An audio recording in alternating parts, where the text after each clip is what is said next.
हमने उन सारे मंत्रियों की लिस्ट बनाई है कि अगर जन लोकपाल बिल आ गया तो कौन कौन से मंत्री हैं,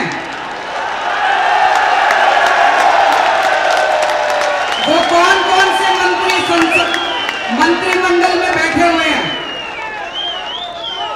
वो जेल जाएंगे या नहीं है तो नहीं पता, लेकिन उनके खिलाफ एफआईआर दर्ज होगी, 2-3 एफआईआर दर्ज होगी और उनके खिलाफ तहकीकात चालू होगी। ऐसी मंत्रिमंडल, हमारे देश के मंत्रिमंडल में केंद्र में टोटल 34 मंत्री हैं और 34 में से आज मैं 14 नाम आपके सामने रखने जा रहा हूं। 14 मंत्रियों के 14 मंत्रियों के नाम आपके सामने रखने जा रहा हूं कि अगर सख्त जन लोकपाल बिल आ गया तो ये 14 मंत्रियों के खिलाफ एफआईआर दर्ज होगी और इनके खिलाफ तहकीकात चालू होगी और हमें उम्मीद है इनमें से कई लोग जेल चले जाएंगे। ऐसा मंत्रिमंडल कैसे सख्त लोकपाल बिल पारित कर सकता है, सबसे बड़ा ये प्रश्न खड़ा होता है। तो सबसे पहले इन मंत्रियों का एक एक करके नाम शुरू करते हैं।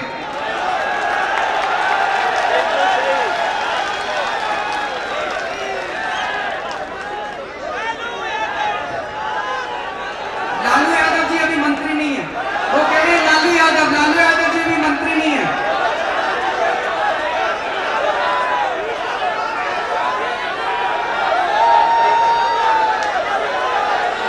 पी चिदम्बरम कह रहे हैं, चलिए पी चिदम्बरम से शुरू करते हैं। चिदम्बरम जी के ऊपर ये जो कुछ मैं बोल रहा हूं ये हमने तहकीकात नहीं की है, मीडिया वालों ने तहकीकात की है। आप सब लोगों की वेबसाइट से हम लोगों ने उठाया है, हम नहीं कह रहे, ये आप लोग कह रहे हैं। और जो मैं कह रहा हूं उसकी अखबारों की कटिंग है हमारे पास और टीवी चैनल्स की वेबसाइट से हम लोगों ने उठाया है। तो ये इनके ऊपर आरोप है, चिदम्बरम साहब के ऊपर आरोप है कि उन्होंने 2G घोटाले के अंदर राजा के साथ मिलकर स्पेक्ट्रम को सस्ते दामों को इन कंपनियों को बेचा और उस बेचने की साजिश में वो उसका एक हिस्सा थे। लेकिन चिदम्बरम साहब के खिलाफ एफआईआर कौन दर्ज करेगा? सीबीआई ने अपनी रिपोर्ट में बोला है कि हमने चिदम्बरम साहब की तहकीकात कर ली और हमें उनके खिलाफ कुछ भी नहीं मिला। सीबीआई तो चिदम्बरम के अंडर में आती है, तो सीबीआई चिदम्बरम साहब के खिलाफ कैसे तहकीकात कर सकती है? सीबीआई के अफसरों की तो ट्रांसफर चिदम्बरम साहब करते हैं, तो सीबीआई चिदम्बरम साहब के खिलाफ कैसे तहकीकात कर सकती है? तो एक बहुत बड़ा प्रश्न ये उठता है कि अगर चिदम्बरम साहब के खिलाफ आरोप लगे तो उसकी तहकीकात इस देश के अंदर कौन करेगा? कोई तहकीकात नहीं कर सकता। दूसरा, चिदम्बरम साहब के खिलाफ एक काशीनाथ टापुरिया है, कलकत्ता के बिजनेसमैन है, उन्होंने कई गड़बड़ियां कर रखी हैं, ये आरोप है। उनके खिलाफ एनफोर्समेंट डायरेक्टरेट लगा हुआ है, उनके खिलाफ इनकम टैक्स डिपार्टमेंट लगा हुआ है। जब चिदम्बरम साहब वित्त मंत्री थे तो इनकम टैक्स डिपार्टमेंट ने इनके खिलाफ 580 करोड़ रुपए की डिमांड खड़ी करी कि इन्होंने 580 करोड़ रुपए का घपला किया।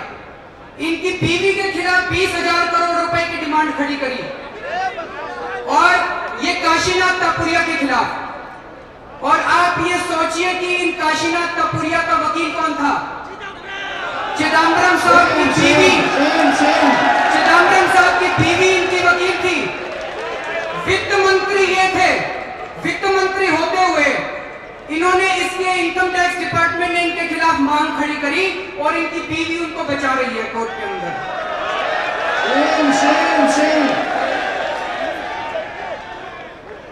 क्या हम उम्मीद कर सकते हैं कि जिस मंत्रिमंडल के अंदर चिदम्बरम साहब हैं वो जन लोकपाल बिल कभी भी बनाएगा? चिदम्बरम साहब ज्वाइंट ड्राफ्टिंग कमेटी में भी थे और सबसे बड़ी अड़चन चिदम्बरम साहब बन रहे थे ज्वाइंट ड्राफ्टिंग कमेटी के अंदर। दूसरा नाम आप बताइए, दूसरा नाम कौन हो सकता है?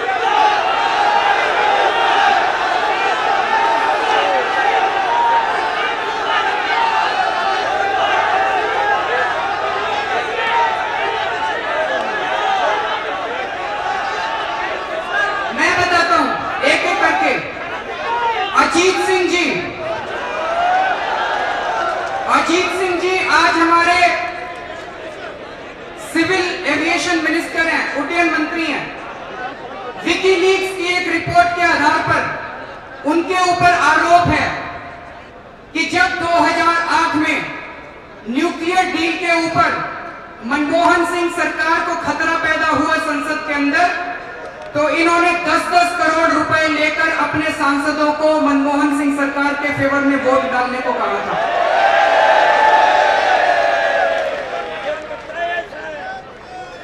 जिस मंत्रिमंडल के अंदर अजीत सिंह जी हैं, क्या आप उम्मीद कर सकते हैं कि वो कभी भी जन लोकपाल बिल पारित करेगा? इस आरोप की तहकीकात कौन करे? ये आरोप मैं नहीं लगा रहा, ये अखबार वालों ने लगाए हैं। इस आरोप की तहकीकात कौन करेगा? सीबीआई करेगी। सीबीआई तो इन्हीं के अंदर में है, इन्हीं की सरकार बचाई थी उन्होंने, तो सीबीआई कैसे तहकीकात कर सकती है इसकी? तीसरे, फारूक अब्दुल्ला साहब आज minister of new and renewable energy हैं। उनके ऊपर 2 आरोप हैं। एक आरोप है कि Jammu and Kashmir cricket association के 2 पूर्व कोषाधिकारियों ने उनके ऊपर घोटाले के आरोप लगाए हैं, लेकिन अभी तक एक भी एफआईआर दर्ज नहीं हुई है। एफआईआर दर्ज होगी भी नहीं कभी। दूसरा आरोप है कि उन्हीं के पार्टी के सैयद यूसुफ शाह का कत्ल कर दिया गया था। इसकी एफआईआर कौन करेगा? इनके खिलाफ कौन जांच करेगा? इन मंत्रियों के खिलाफ कौन जांच करेगा? क्या ये मंत्री कभी जन लोकपाल बिल पारित करेंगे? और अगर जन लोकपाल बिल आ जाता है तो सबसे पहले तो इन्हीं मंत्रियों को दिक्कत होगी, इन्हीं मंत्रियों को तकलीफ होगी। इसके बाद GK Vasan, shipping minister, Kandla port trust के पास 2,44,000 एकड़ जमीन है। इसमें से 16,000 एकड़ जमीन इन्होंने नमक बनाने वाली कंपनियों को 144 रुपए प्रति एकड़ के हिसाब से लीज पे दे दी। 144 रुपए प्रति एकड़। एक अनुमान है कि इसकी वजह से इन्होंने 2 लाख करोड़ रुपए का सरकार को चूना लगाया है। इसकी जांच कौन करेगा? जब तक ये मंत्रिमंडल के अंदर हैं, तब तक क्या हम उम्मीद कर सकते हैं कि जन लोकपाल बिल आएगा? Kamalnath, minister of urban development, इनके ऊपर चावल को निर्यात करने के घोटाले का आरोप है। नीरा राडिया की जो टेप निकली थी, उस टेप के अंदर यह कहा गया है, एक बहुत बड़े इंडस्ट्रियलिस्ट हैं जो ये कहते हैं कि अगर ये सड़क मंत्री बन जाएं तो बहुत अच्छा होगा। ये अपना 15% कमीशन तो ले ही सकते हैं और साथ में देश की सेवा भी कर लेंगे। तो ये जग जाहिर है कि ये 15% कमीशन लेते हैं, ऐसा उस नीरा राडिया टेप में है, मैं नहीं कह रहा हूं। उसके बाद विकीलीक्स में ये निकल के आया है कि इन्होंने सरकार बचाने के लिए सांसदों को रिश्वत दी थी और सांसदों को रिश्वत देकर खरीदा था। कौन इसकी जांच करेगा? कौन कमलनाथ जी की जांच करेगा? सीबीआई जांच करेगी? दिल्ली पुलिस जांच करेगी? इन मंत्रियों की कौन जांच करेगा हमारे देश के अंदर?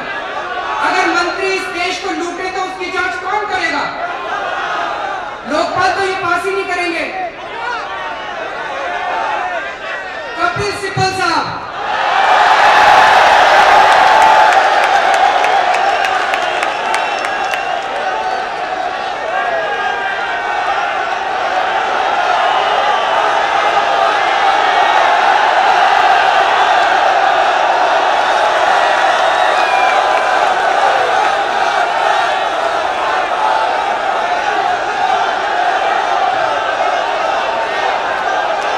तारीफ सुन लीजिए, तारीफ सुन लीजिए।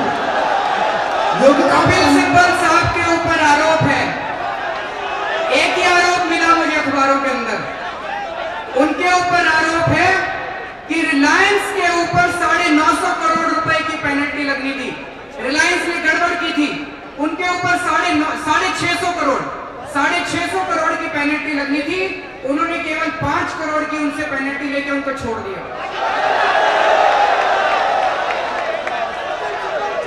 कौन करेगा कपिल सिब्बल के खिलाफ एफआईआर? कौन करेगा कपिल सिब्बल साहब के खिलाफ जांच? इस देश की कोई एजेंसी है आज जो ये जांच कर सकती है? कोई एजेंसी नहीं है। जब तक कपिल सिब्बल साहब मंत्रिमंडल के अंदर हैं, तब तक क्या जन लोकपाल बिल आ सकता है? नहीं आ सकता। शरद पवार,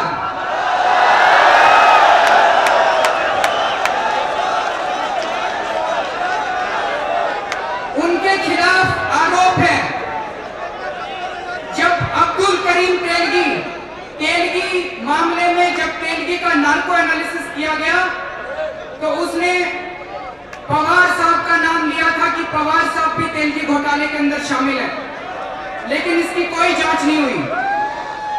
2007 में पवार साहब के ऊपर आरोप लगे कि उन्होंने गेहूं आयात करने के अंदर घोटाला किया है। इस देश के अंदर इतनी महंगाई है, एक आरोप ये लगता है उस महंगाई के लिए कहीं ना कहीं कृषि मंत्रालय भी जिम्मेदार है।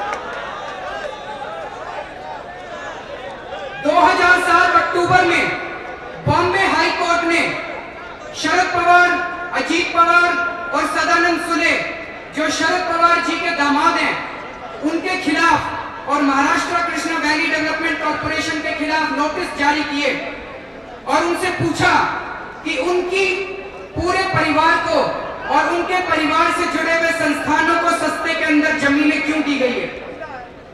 और जो जमीन देने वाले थे वो एनसीपी के नेता थे, उन्हीं की अपनी पार्टी के नेता जो उस टाइम मंत्री थे, राम राजन नायक निंबालकर, वो उस वक्त मंत्री थे Maharashtra Krishna valley development corporation के, और उन्होंने कॉर्पोरेशन की जमीन उठा के और शरद पवार जी और उनके संस्थानों को ट्रांसफर कर दी। इसकी तहकीकात कौन करेगा? श्री प्रकाश जायसवाल,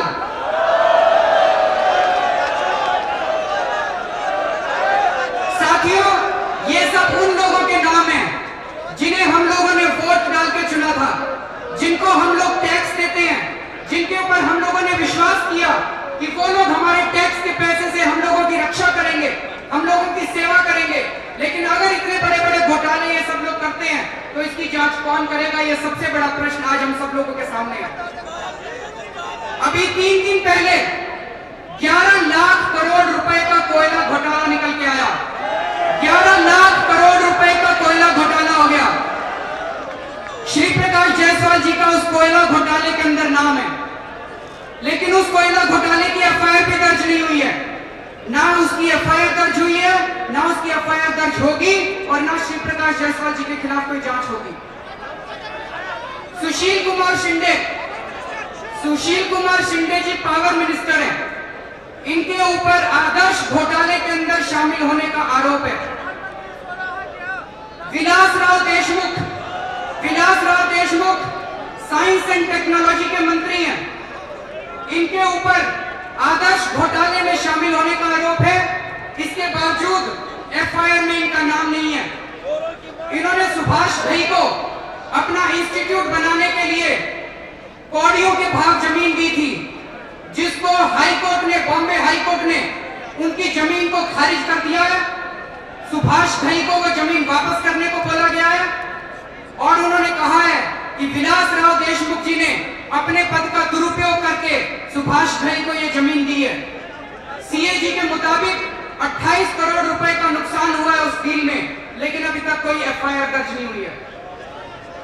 अगर जन लोकपाल होता तो ये एफआईआर दर्ज हो जाती। विलासराव देशमुख जी के खिलाफ आरोप है कि उन्होंने, जहां विदर्भ में किसान आत्महत्या कर रहे हैं, वहां पर उन्होंने महाजनों को, जो किसानों को ऊंचे ब्याज के अंदर पैसा देते हैं, ऐसे सानंदा करके एक विधायक हैं, उनके परिवार वालों के खिलाफ जब किसानों ने प्रशासन को शिकायत की कि ये हमें ऊंचे ब्याज पर जमीन पैसा देते हैं और पैसे की रकम वापस ना करने पर हमें प्रताड़ित किया जाता है, तो विलासराव देशमुख जी ने उनके खिलाफ कोई एक्शन ना लेने के लिए प्रशासन को कहा। इस पर सुप्रीम कोर्ट ने उनके खिलाफ काफी कड़ी टिप्पणी की है और उन्होंने कहा कि विलासराव देशमुख जी का ये करना बिल्कुल गलत था। इन सब चीजों के खिलाफ कौन एफआईआर दर्ज करेगा?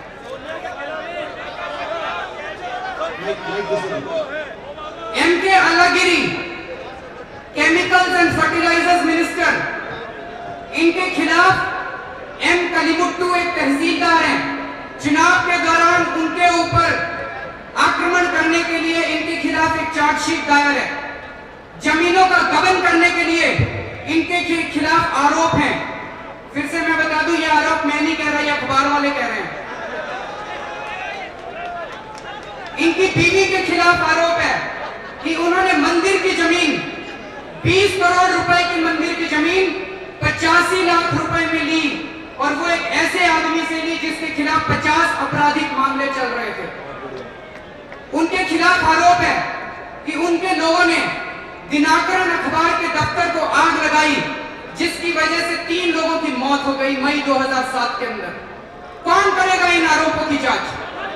अगर हमारे देश का मंत्रिमंडल ऐसे महान लोगों से भरा हुआ है, तो क्या देश हमारा सुरक्षित हाथों के अंदर है? Virbhadra Singh, micro small and medium enterprises, इनके खिलाफ एक सीडी निकली है। उस सीडी के अंदर ये एक पूर्व आईएएस अधिकारी से रिश्वत मांगते हुए दिखाई दे रहे हैं।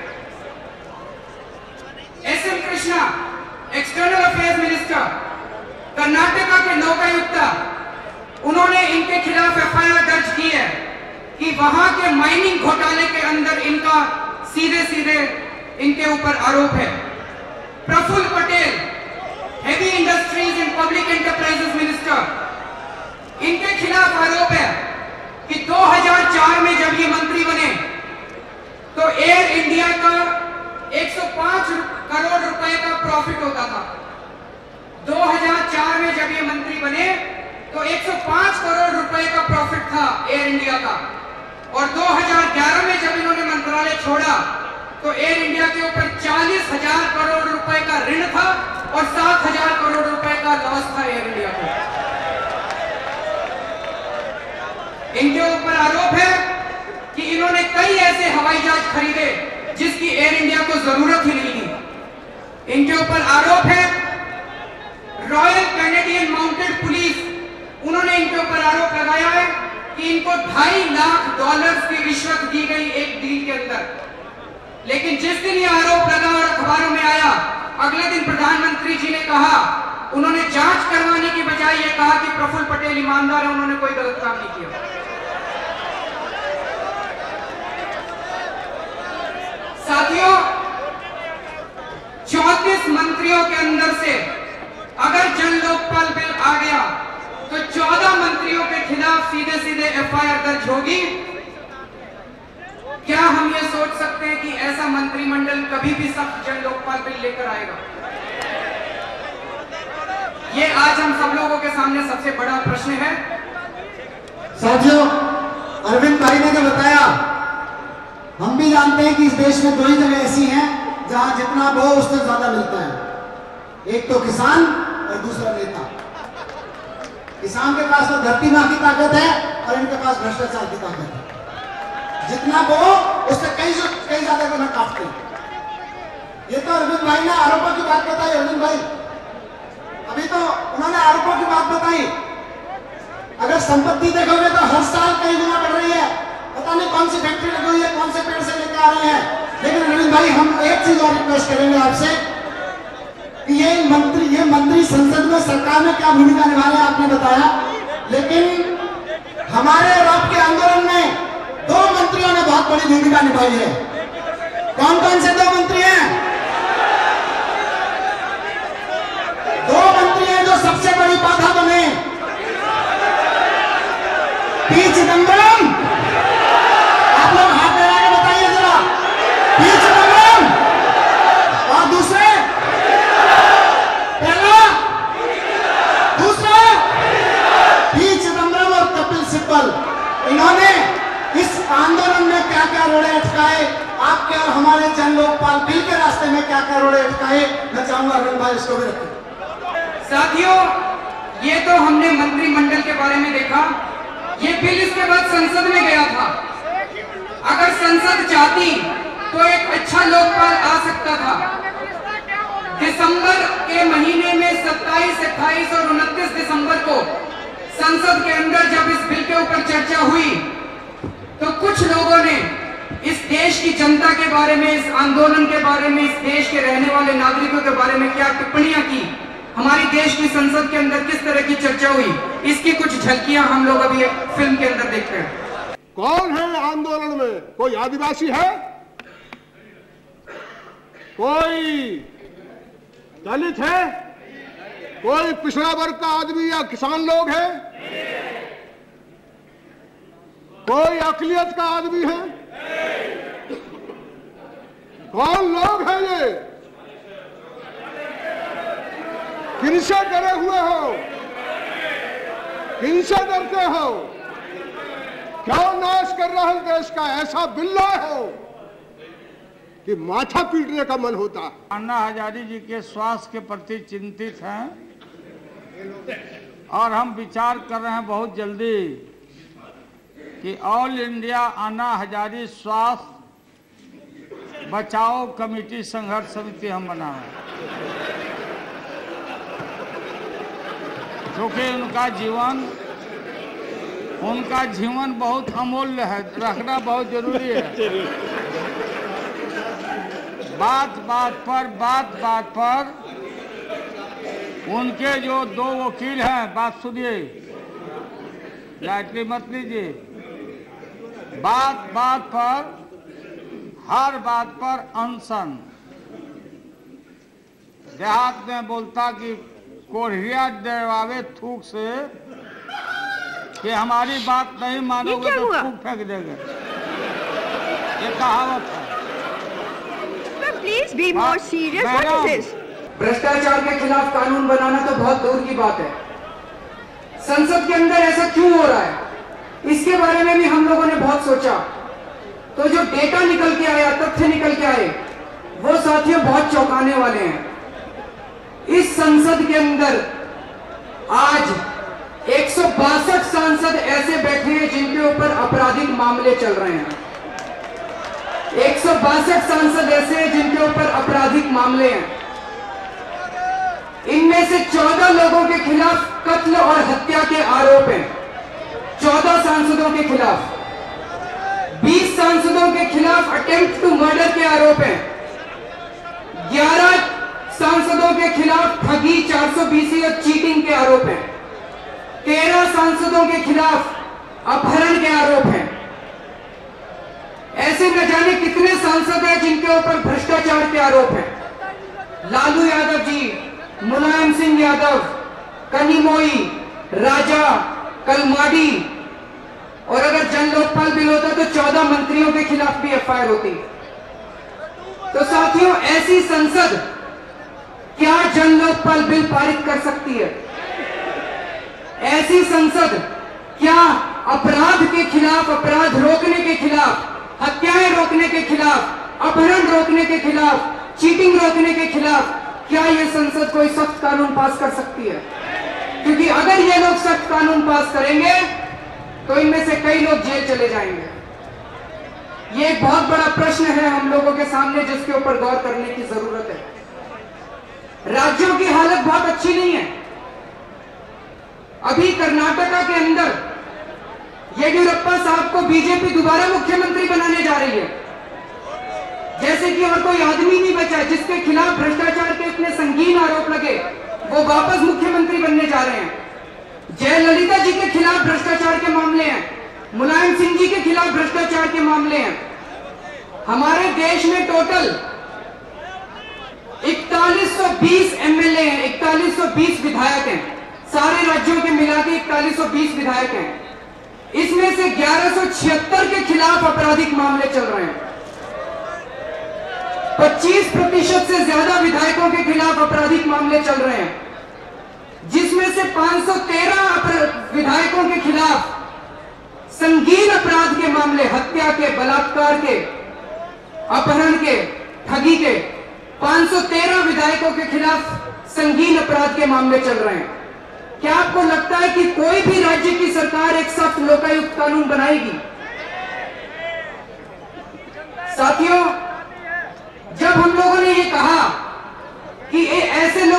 खिलाफ ये मामले चल रहे हैं, तो ये पलट के कहते हैं कि अभी तो आरोप हैं, सिद्ध नहीं हुए। मेरा ये कहना है कि अगर सरकार में आपको चपरासी की नौकरी लेनी हो और अगर आपके खिलाफ एफआईआर हो तो चपरासी की नौकरी नहीं मिलती। तो जो लोग चपरासी बनने के काबिल नहीं है, क्या उन लोगों को इस देश का मंत्री बनाना चाहिए? जो लोग चपरासी के लिए एलिजिबल नहीं है, क्या उन लोगों को इस देश की संसद के अंदर बैठना चाहिए? साथियों, आज एक प्रस्ताव मैं रख रहा हूं। प्रस्ताव यह है कि जब भी हम कहते हैं आपके खिलाफ आरोप है, तो कहते हैं आरोप है। अभी तो इन्होंने जानबूझ के ऐसी व्यवस्था बनाई हुई है कि 25-25, 30-30 साल तक आरोप सिद्ध नहीं होते। क्यों नहीं ये जुडिशरी को ठीक कर देते? क्यों नहीं जजेस की अपॉइंटमेंट कर देते? क्यों नहीं और अदालतें बना देते कि 1 साल के अंदर कोई अपराध करे तो 1 साल के अंदर उसका निपटारा होना चाहिए? पर ये करेंगे नहीं, क्योंकि अगर इन लोगों ने कर दिया तो इनके खिलाफ ही मुकदमे जल्दी जल्दी पूरे हो जाएंगे और इन लोगों में से कई लोग जेल चले जाएंगे। तो साथियों, ऐसी हालत में क्या आज हम लोगों को मांग करनी चाहिए कि सरकार फास्ट ट्रैक कोर्ट बनाए, स्पेशल अदालतें बनाए, ताकि जितने विधायकों के खिलाफ केस चल रहे हैं, जितने सांसदों के खिलाफ केस चल रहे हैं, ये सारे केस 6 महीने के अंदर पूरे करो, ताकि देश को पता चले कि कितने लोग हत्यारे और कितने लोग निर्दोष हैं।